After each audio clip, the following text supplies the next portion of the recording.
Number 1، محمد اپنا دین نہ چھوڑ دے۔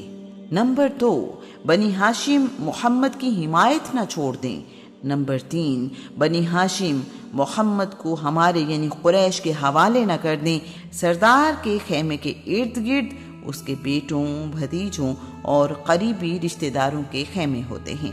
دور کے رشتہ دار اپنے خیمے باہر کی طرف لگاتے ہیں۔ آج کا عنوان، بنی ہاشم سے کوئی تعلق نہیں رکھے گا۔ ان کے لیے اب شہر میں رہنا ممکن نہیں ہے۔ یہ بنی ہاشم کی رسول اللہ سے محبت اور عہد کی پاسداری کا امتحان ہے۔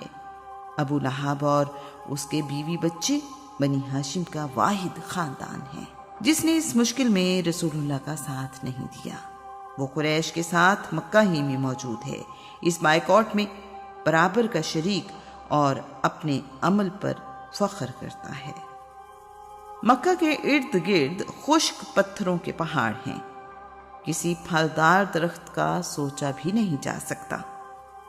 بنی ہاشم سے خرید و فروخت نہ کرنے کی شرط بھی نافذ ہو چکی ہے، اس لیے بنی ہاشم کے پاس شیب میں جانے سے پہلے کوئی انتظام کرنا یا خوراک ذخیرہ کرنا اب ممکن نہیں رہا۔ رسول اللہ کا گھر مکہ کے بڑے اور عمدہ گھروں میں سے ایک ہے۔ ہنستے بستے گھر چھوڑ کر کھلے میدان میں رہنا آسان نہیں ہے۔ اب گھروں کی بجائے خیموں میں رہنا پڑے گا۔ موسم کی شدت خیموں میں بہت زیادہ محسوس ہوتی ہے۔ اب نہ گھر جیسی آسانی ہے، نہ تحفظ کا احساس۔ یہاں تو صرف صبر اور مشکلات کا سامنا کرنا ہے۔ ان حالات میں دن گزارنا آسان نہیں، لیکن کسی نہ کسی طرح کٹ ہی جاتا ہے۔ رات آتی ہے تو کٹنے کا نام ہی نہیں لیتی۔ ویرانہ ہے، پریشانی اور خشک پہاڑ۔ زندگی ایک مصیبت نظر آ رہی ہے، لیکن قبیلہ ساتھ ہے۔ قریش نے شیب ابی طالب کی طرف آنے والے راستوں پر اپنے غلاموں کو بٹھا دیا ہے تاکہ کھانے پینے کا سامان بنی ہاشم تک نہ پہنچ سکے اور وہ اذیت میں رہیں۔ قریش مکہ رسول اللہ کا ساتھ دینے والوں کا حوصلہ توڑنا چاہتے ہیں تاکہ یہ لوگ قتل کرنے کے لیے رسول اللہ کو قریش کے حوالے کرنے پر تیار ہو جائیں۔ قریش کو یقین ہے کہ اس بار وہ اپنے مقصد میں ضرور کامیاب ہوں گے۔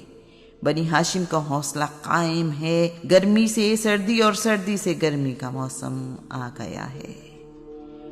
گزرا ہوا سال تمام تکلیفوں کے باوجود رسول اللہ کے قبیلے کی ہمت نہیں توڑ سکا۔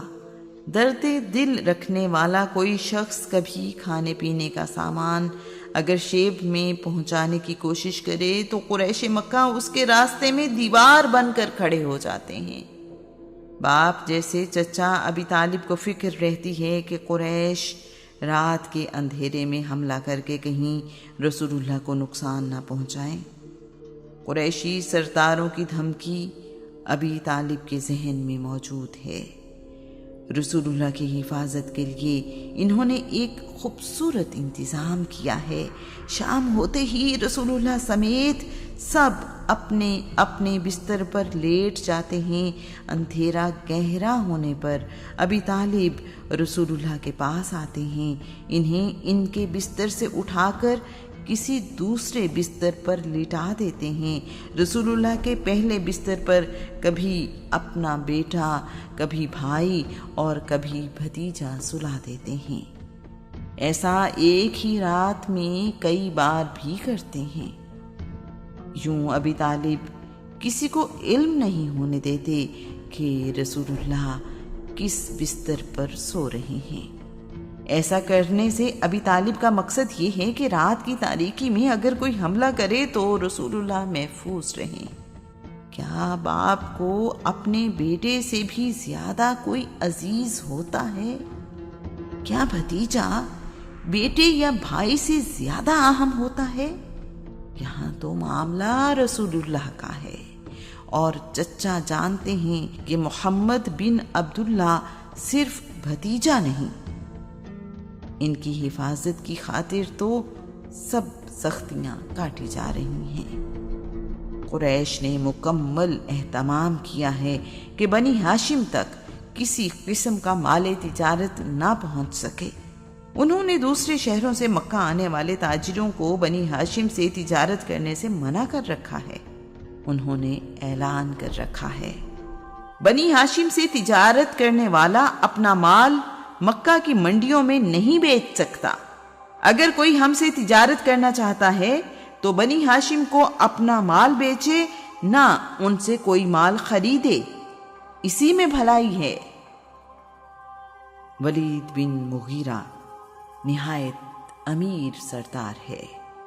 اس نے قریش سے کہا ہے، بنی ہاشم میں سے جسے بھی کھانے پینے کی چیزیں خریدتے دیکھو، قیمت بڑھا کر فوراً خرید لو، اسے خریدنے کا موقع نہ دو۔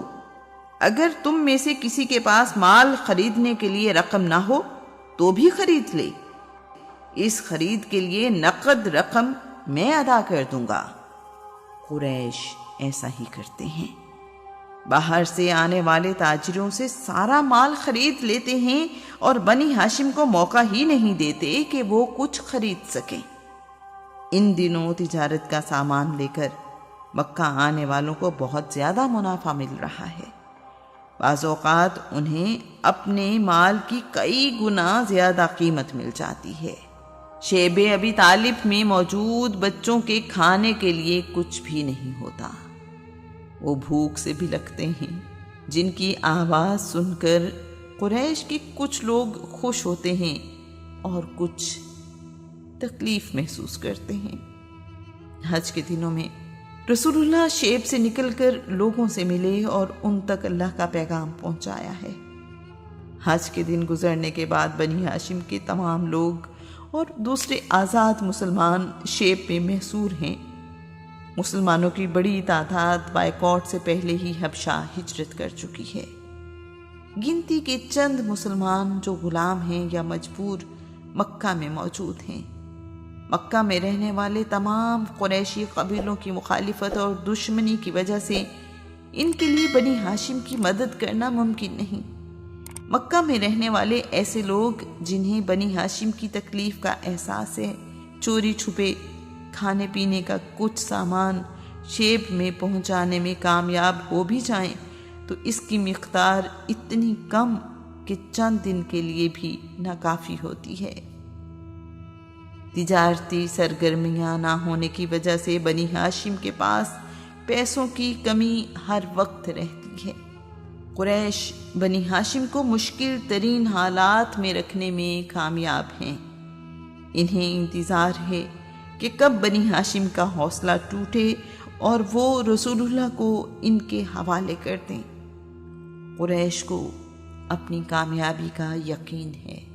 شیب میں رسول اللہ صلی اللہ علیہ وآلہ وسلم اور ان کا خاندان درختوں کے پتے اور جانوروں کی کھالیں ابال کر کھانے پر مجبور ہیں۔ رسول اللہ نے اپنی انگلی سے چاند کی طرف اشارہ کیا اور اسے 2 ٹکڑے کر دیا ہے، ایک ٹکڑا دائیں طرف اور دوسرا بائیں طرف چلا گیا ہے۔